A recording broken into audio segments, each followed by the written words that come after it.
자, 오늘도 헬마우스 임경빈 작가 함께합니다. 어서 오세요. 안녕하세요.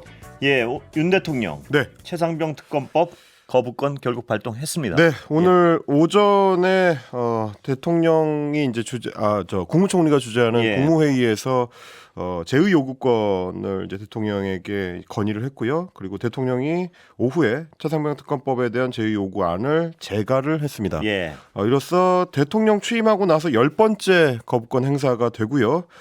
취임 후에 2년 동안 양곡관리법이나 이태원 참사 특별법 등등을 비롯해서 9개 법안에 대해서 이미 거부권 행사를 했었기 때문에 10번째로 민주화 이후 역대 정부 중에서 가장 많은 횟수의 거부권 행사한 대통령이 됐습니다. 앞서서 이제 노무현 전 대통령 같은 경우는 임기 동안에 이제 총 4개 법안에 대해서 거부권 행사를 했고요. 이명박 전 대통령은 1개, 박근혜 전 대통령 2개 이렇게 거부권 행사했기 때문에 이전 정부들의 거부권 행사 횟수를 다 합쳐도 9개인데 혼자서 윤석열 대통령이 2년 만에 10개를 넘겨버렸다라는 점에서 좀 시사하는 바가 있겠습니다. 그렇습니다. 예. 정진석 실장이 오늘 이런 브리핑을 했습니다. 이번 특검법안 같은 경우는 의결 과정이라든지 특별감사 추천 방식 등 내용적인 측면에서 많은 문제점을 안고 있다. 이렇게 얘기를 했고요. 절차적으로는 야당이 단독으로 강행 처리를 했고 내용적으로는 특검 후보 추천권을 야당에게 독점적으로 부여를 해서 대통령의 인사권을 침해했다. 라고 주장을 했습니다. 그러니까 이거는 삼권 분립에 위배될 소지가 크기 때문에 대통령이 거부권을 행사할 수밖에 없었다라는 주장이고 이런 주장은 사실 여당하고도 이제 공히 같은 입장이라서 여권에서는 이제 같은 논리를 대고 있다 이렇게 볼 수 있겠습니다. 그런데 이번 정부 들어서 올라오는 법안만 그렇게 문제가 많은 법안이 가장 많았는가? 혹은 거부권을 이렇게 많이 행사하는 윤석열 정부의 문제인가? 이것에 대해서는 좀 짚어보면 답은 나올 것 같습니다. 일종의 이제 팩트 체크를 좀 해보자면 추경호 원내대표가 4가지 이유를 들어서 특검법에 이제 반대한다라고 밝혔는데 먼저 현재 최상병 관련된 외압 의혹 사건 같은 경우는 수사가 진행 중이다.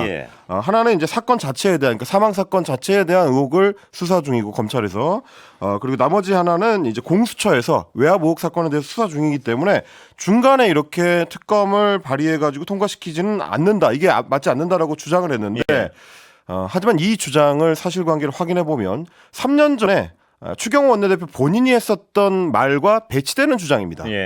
국민의힘 같은 경우는 이제 대장동 의혹 사건이 불거지고 나서 한 달도 되지 않았던 2021년 9월 23일에 대장동 특검법을 국회의원 107명의 공동 명의로 발의한 바가 있는데 거기에 당연히 추경호 의원도 공동 발의자로 참여를 했었고요. 이 공동 발의, 그러니까 이 특검법을 발의할 때는 수사가 시작되기도 전이었습니다. 수사 진행 중이 아니라 시작도 되기 전이라. 그렇습니다. 진행 중이긴커녕 아직 수사가 시작되기 배당도 되지 않았을 때에 당시 국민의힘이 특검법을 발의를 했었고요. 추경호 원내대표가 그 대선을 2달 앞두고 있던 2022년 1월 10일에 뭐라고 했느냐면 긴급 의원총회에서 그때 당시 원내 수석부대표였습니다. 국민은 피의자를 보호하고 결국 소환에 협조하지 않게 하는 바로 그 사람이 범인이라는 의혹을 가질 수밖에 없다라고 하면서 대장동 특검법을 처리해야 된다라고 주장한 바가 있기 때문에 본인이 지금 하고 있는 주장하고 어떻게 보면 좀 배치되는 그런 발언을 불과 2년 전에 했었다라는 점을 좀 말씀을 드리겠고요. 두 번째로 꼽고 있는 주장의 내용은 뭐냐면 특검이 총 13번 지금까지 있었는데 그중에 12번이 여야 합의로 처리가 됐다. 지금 이번처럼 여야 합의 없이 일방적으로 추진된 전례가 없다라고 주장을 했는데 이것도 사실관계를 따져보면 그렇지 않습니다. 일단 이제 추 원내대표의 주장하고는 달리 국회 본회의를 통과한 특검법안이 총 14건이고요.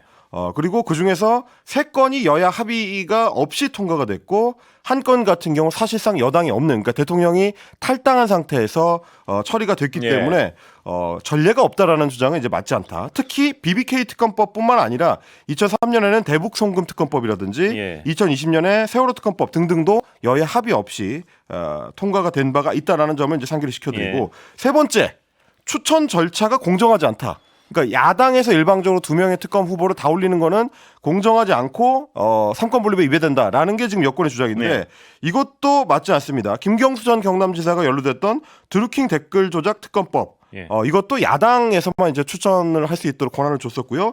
박근혜 전 대통령 당시에 국정농단 의혹을 수사했었던 최서원 국정농단 특검법 이 법안도 그 당시에 집권 여당이었던 있었던 새누리당의 특검 추천권을 배제시킨 상태로 예. 야당에서만 추천하는 방식으로 결정이 됐었습니다. 예. 그리고 또 한 가지 특검법의 대국민 보고 규정 예. 이걸 지금 여권에서는 뭐라고 하냐면 실시간으로 수사 내용을 유출시키는 독소 조항이라고 독소 조항이다라고 얘기를 하고 있는데 아시다시피 윤석열 대통령과 한동훈 전 비대위원장이 참여를 했었던 과거 이제 국정농단 특검팀 같은 경우에는 애초에 수사 상황 브리핑 조항을 직접적으로 조항 안에 넣어놨었고요. 예. 대표적인 특검법으로 꼽히기 때문에 이것도 역시 마찬가지로 사실관계에 부합하지는 않는다. 이 점은 좀 지적을 드리겠습니다. 그러면 이 어떤 특검 반대 이유로 제시하는 것 중에 어떤 팩트에 부합하는 건 없네요. 그러니까 지금 팩트 체크를 해보면 사실은 맞지 않는 부분들이 다시 한번 많다라고 예. 말씀드릴 수밖에 없습니다. 정리해드리면 수사 진행 중에 특검은 없었다 그랬는데 수사도 진행하기도 전에 특검이 진행됐었고 특검을 발의했었다라는 발의했었고. 거고요.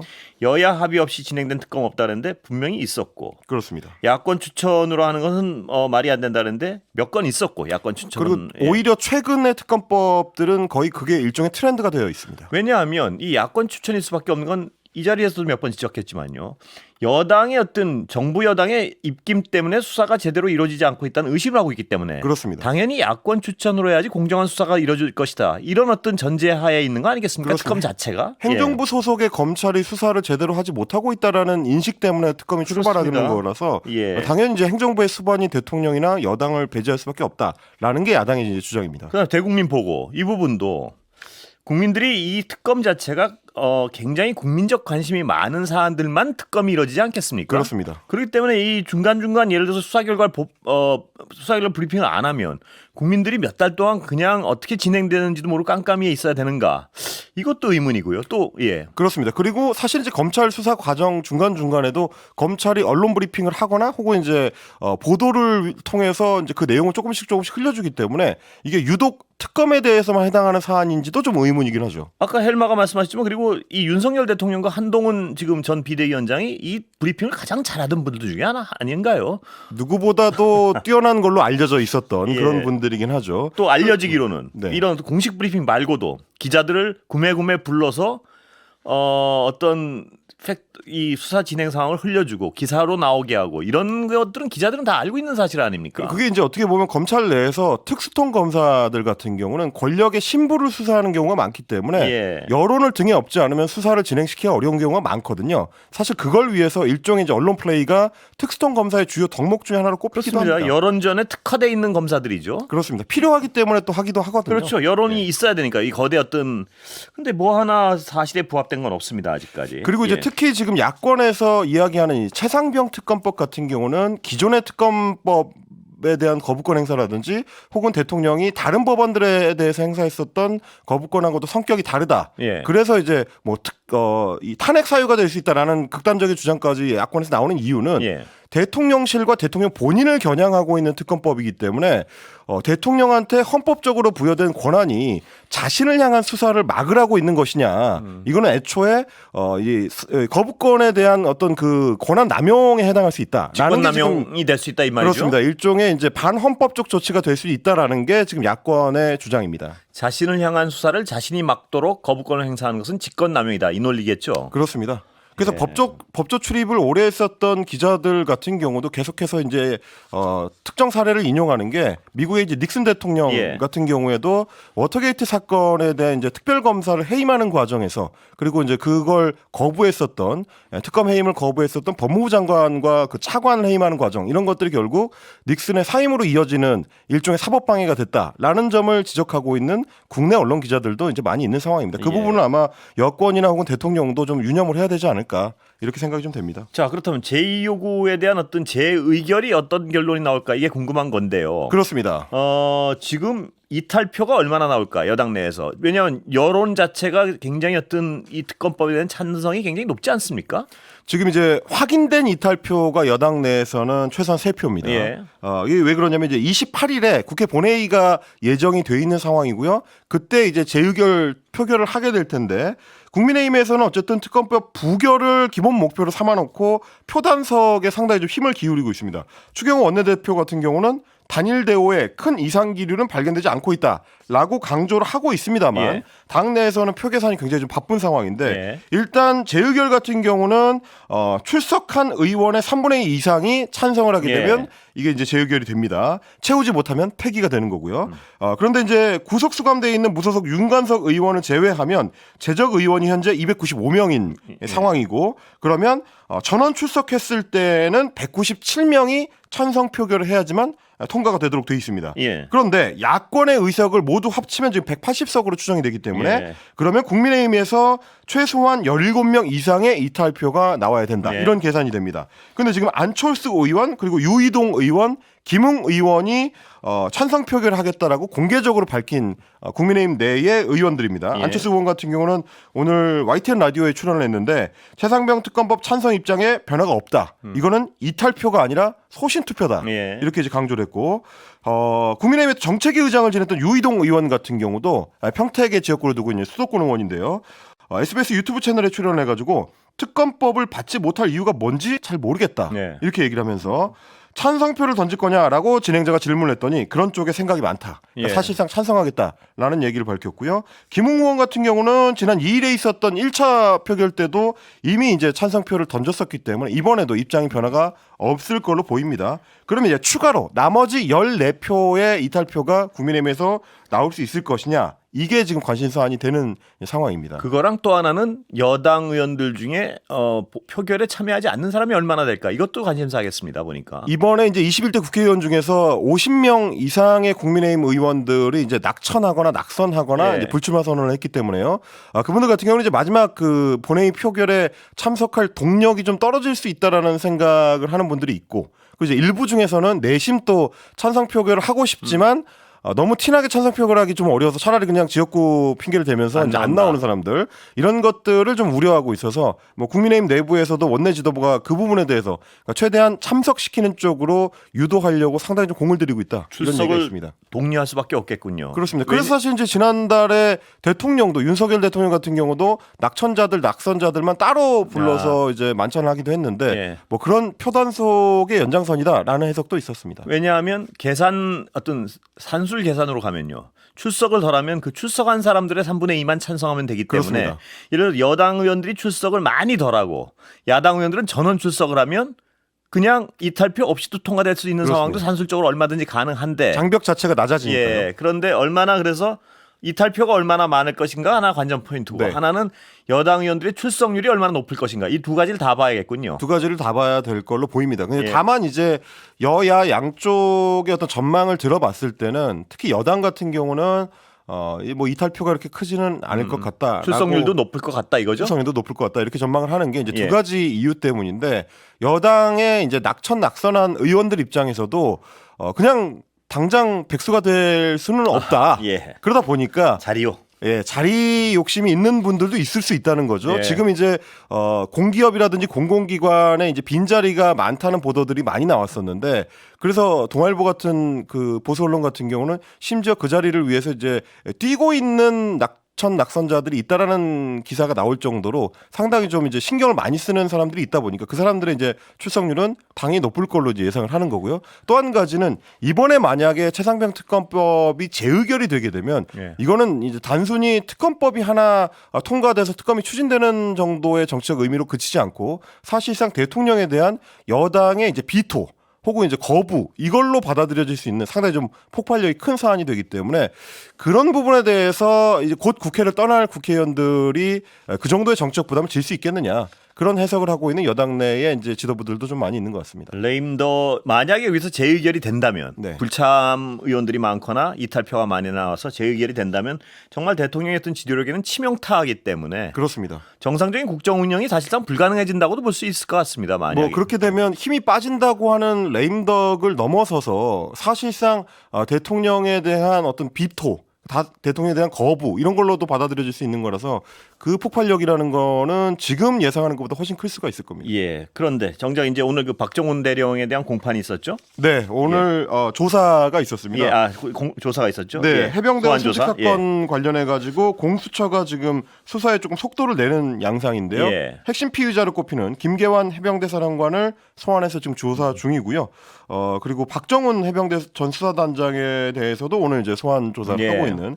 그래서 두 사람을 같은 날에 불렀기 때문에 결국은 김계환 해병대 사령관하고 박정환 전 수사단장 사이에 대질 신문을 공수처에서 염두에 두고 있다라는 전망이 지금 나오고 있는 상황이지만 아직까지는 실제로 그 대지신문이 이루어졌는지 혹은 뭐 어느 한쪽에서 그 대지신문을 거부했는지 이런 여부도 밖으로는 나오지 않고 있는 상황이라서 조금 더 시간을 두고 좀 기다려봐야 됩니다만 어찌됐든지 간에 김기환 해병대 사령관에 대해서는 17일 만에 재소환이고요. 박정훈 수사단장을 같이 불렀다는 점에서는 오늘 대지신문 여부가 좀 관심을 받는 그런 상황입니다. 자, 양측 주장의 가장 큰 핵심은 뭔가요 지금? 일단 소위 말하는 VIP 경로설입니다. 그러니까 대통령이 이 사안에 대해서 직접 개입을 했느냐 여부를 결정지을 수 있는 게 지금 박정훈 단장이 그 수사 초기부터 주장을 해왔던 김기환 사령관한테 내가 그런 이야기를 들었다라는 겁니다. 대통령이 경로했다는 얘기를 들었다 이거죠? 그렇습니다. 대통령이 이 이제 사건을 경찰로 이첩하는 과정에서 상당히 그 경로를 했고 그래서 이종섭 당시 국방부 장관한테 이제 화를 내면서 직접 통화를 하고 쾅쾅쾅쾅 이렇게 이제 분노를 쏟았다. 이제 그거가 영향을 미쳐서 이 사건을 이첩하는 게 이제 취소가 되고 그리고 이제 그 당시에 이제 기자 브리핑도 취소가 되고 그 뒤에 사건을 이첩한 뒤에도 대통령실이 직접 동원이 돼서 수사 기록을 이제 되찾아오는 과정까지 대통령실이 개입하게 된 거다라는 게 핵심 요지였기 때문에 그러면 김기환 사령관이 박정훈 대령한테 그 말을 한 게 사실이냐?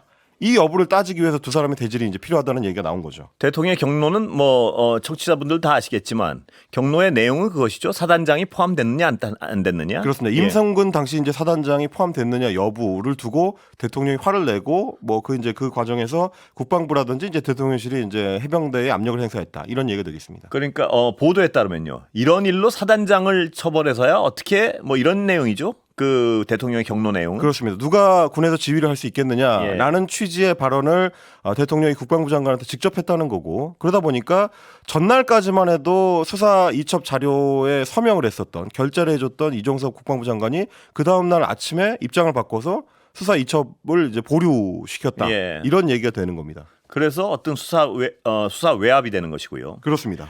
김기환 사령관은 그렇다면 자신이 그런 말을 한 적이 전혀 없다고 주장을 하고 있는 것이죠? 지금까지는 전혀 그런 말을 한 적이 없다라는 거고요. 그러다 보니까 이제 박정훈 전 수사단장이 항명죄로 이제 기소가 되는 과정에서도 군 검찰에서도 그거는 박정훈 수사단장의 이제 망상에 불과하다. 실제로 그런 발언을 한 적이 없다. 이제 이런 얘기가 되고 있는 상황이라서요. 공수처 입장에서는 어쨌든 어느 쪽의 주장이 사실인지를 이제 확인해야 되는 상황이라 그 부분이 아마 이제 수사의 핵심 쟁점 중에 하나가 될 걸로 보입니다. 이따 박정훈 대령의 그 변호인인 김규현 변호사 잠시 후에 모실 거거든요. 그래서 자세한 내용을 한번 들어보겠습니다. 그래서 오늘 이제 박정훈 전 단장이 검찰 출석을 하면서 변호인 이제 김영민 변호사하고 이제 동행을 했는데 여기서 좀 중요한 얘기가 나왔습니다. 순직 사건 외압 의혹과 관련해 가지고 새로운 인물 그동안에는 대통령이나 대통령실 관계자, 국방부 관계자들이 주요 인물이었는데 이런 어떤 공식 계통에 있지 않은 인물이 이 과정에 개입을 했다라는 주장을 김정민 변호사가 한 겁니다. 오늘 아침에 제보를 받았다는 주장이죠. 그러니까? 그렇습니다. 오늘 아침에 중요한 제보를 받았는데 대통령의 최측근이자 육사 출신의 공직에 있지도 않았던 대통령의 최측근 인물이 박정훈 전 단장에 대한 구속 수사를 밀어붙였다라는 얘기가 있었다고 제보를 받았다는 겁니다. 이게 굉장히 중요한 문제인 게요. 비선 라인이 박정훈 대령의 수사 방 지침을 부속 쪽으로 가라고 하여튼 압력을 넣었다는 얘기 아닌가요? 이게 만약 맞다면 이 제보가 사실이라면 그런 게 되는 거고요. 그 이제 그야말로 이 비선 실세가 수사에 개입을 한 직접적인 상황이 될 수도 있는 맥락이죠. 이게 만약 진짜 이 제보가 확인된다면 이것도 엄청난 파장이 있겠는데요. 그래서 취재진이 물어봤습니다. 이시원 전 대통령실 공직기강 비서관 말고 다른 인물이냐라고 물어봤는데 김정민 변호사가 그렇다. 비서관 외에 굉장히 의외의 인물이다라고 별도로 또 얘기를 하게 됐습니다. 잠시 광고 듣고 이어가겠습니다. 자, 이어가 볼까요? 아까 말씀을 이어가 보자면 이제 김정민 변호사, 박정훈 수사단장 측의 이제 변호인인데요. 이 새로운 인물의 등장에 대해서 좀 자세한 이야기를 했습니다. 그러니까 이시원 전 대통령실 공직기강 비서관이 이 과정에 이제 개입했다라는 정황은 이제 많이 보도가 되는데 그 외에 이런 어떤 공식 그 보고 계통이나 혹은 대통령실에 근무하는 사람이 아닌 의외의 인물이 박정훈 전 수사단장에 대한 군 검찰의 수사에 개입을 한 정황을 이제 제보를 받았다는 겁니다. 예. 그래서 정보 출처를 조금 더 점검을 해봐야긴 해야 되겠지만 이게 만약에 사실이라면 굉장히 이제 충격적인 내용이라는 거고 기존에 알려지지 않았던 예상 밖의 인물이 또 이 과정에 개입을 했다라는 겁니다. 예. 그러면서 대통령 경로설은 이미 철질한 얘기고 예. 제3의 인물이 사실이라면 이게 훨씬 충격적이다. 라는 얘기를 했을 정도입니다. 왜냐하면 공식 라인에서도 수사 대통령이 경로한 다음에 수사 외압이 있었던 정황이 그렇습니다. 지금 주장이 있고요. 비선에서 박정훈 대통령을 구속해야 된다고 주장했다는 어떤 엄청난 내용 아닙니까? 이게? 그러니까 이건 이 어떤 개입의 정도가 완전히 다른 차원의 예. 문제가 되는 건데요. 지금까지 이제 대통령 경로설이 논란이 됐었던 것도 뭐 군 검찰법이라든지 이제 군 수사 관련된 법안의 내용으로 봤을 때 외압을 행사하는 거는 행정부의 총괄 수반인 대통령도 안 된다라는 예. 입장 때문이었는데 그게 아니라 공직에 있지도 않고 이 수사 관련된 업무에 종사하지도 않는 철저한 외부인이 만약에 군 수사에 개입을 해가지고 누구를 구속해라 말아라. 예. 심지어 박정훈 전 수사단장처럼 핵심 인물을 구속해라 말아라라고 지시를 하거나 개입을 했다 그러면 그거는 굉장히 좀 심각한 국정농단 사안이 될 수 있는 겁니다. 국정농단 사안이죠. 그렇습니다. 예. 자, 그런데 오늘 기사 중에 저는 약간 눈에 띄는 것이 박정훈 대령이 보통 그 군복을 입고 출석하지 소환 조사에 응하지 않았습니까? 그동안 예. 재판에 나갈 때도 되도록 이제 그 군 정복을 이제 입고 예. 참석을 했었는데 저기 사진 있군요. 예. 네, 지금 이제 유튜브로 보시는 분들은 사진을 확인하실 수가 있겠는데 예. 오늘은 정복 대신에 양복을 입고 정장 양복을 입고 출석을 했습니다. 이게 무슨 의미인가요? 왜 중요할까요? 예. 지금 이제 김정미 변호사 같은 경우는 대질 조사 때문이 아닐까라고 이제 짐작을 했는데 만약에 대질 조사가 이루어진다면 이제 김계환 해병대 사령관, 예. 그러니까 전 상관이었던 사람하고 대질 신문을 받아야 되는 상황이니까 전투복 대 전투복으로 예. 만나게 되면 이게 이제 상하 관계가 조금 뚜렷하게 드러날 수가 있으니까 상명하복의 어떤 군 특성상 그렇습니다. 군복을 입으면 명령하는 자와 명령을 받는 상하가 드러나서 동등한 입장에서의 어떤 대질이 안 될 것이다. 안 된다. 이런 그러니까 오늘은 있었군요. 그래서 조사를 받으러 와서 핵심 어떤 증인들끼리 만나는 대질 신문 자리라는 걸 강조하기 위해서 군 정복 대신에 양복을 택했다. 뭐 이런 해석을 지금 할 수 있는 그런 대목이라고 보겠습니다. 예. 자, 대질 신문이 이루어졌는지 아닌지는 아직까지 확인 안 되고 있습니다. 일단 네, 저녁에 돼야 알 것 같습니다. 예, 바로 한 몇 분 후에 김규현 변호사, 그러니까 역시 어떤 박정훈 대령 측 변호인인데요. 이분한테 한번 그간의 경과가 좀 더 자세히 여쭤보고요. 다만 이제 김계환 사령관 측에서 대질 신문을 거부하면 그걸 강제할 수 있는 뭐 규정이 있는 건 아니기 때문에 예. 그 부분은 좀 유념해서 근데 보시면. 만약에 공수처에서 대질 신문을 하려고 그러는데 그건 죽어도 못 하겠다 그래도 그건 또 뭐 이렇게 썩 깔끔한 상황은 아닌 것 같습니다. 왜냐하면 그 네. 망상이라고 주장하는 사람이 난 대질은 못 하겠어 하는 것도 이상하지 않습니까? 그렇습니다. 예. 말을 맞춰보는 과정은 중요하죠. 예. 자, 시간 많진 않지만요. 국회 상임위 둘러싼 여야 갈등 계속되고 있죠? 예. 네, 오늘부터 22대 국회의 원 구성을 위한 협상을 여야가 시작을 했습니다. 뭐 지금 이제 상임위원회를 어떻게 배분할 것이냐 이런 문제인데 결국 핵심 쟁점은 법사위원회의 법사위원장 그리고 운영위원장의 자리를 어느 정당에서 가져갈 거냐 예. 이 부분입니다. 법사위원장 같은 경우는 아시다시피 뭐 사실상 이제 법안 통과의 이제 마지막 관문으로 여겨지기 때문에 법사위원장을 여당에서 가져가느냐 야당에서 가져가느냐에 따라서 법안의 처리 속도가 달라질 수 그렇겠죠. 있다라는 예. 거고요.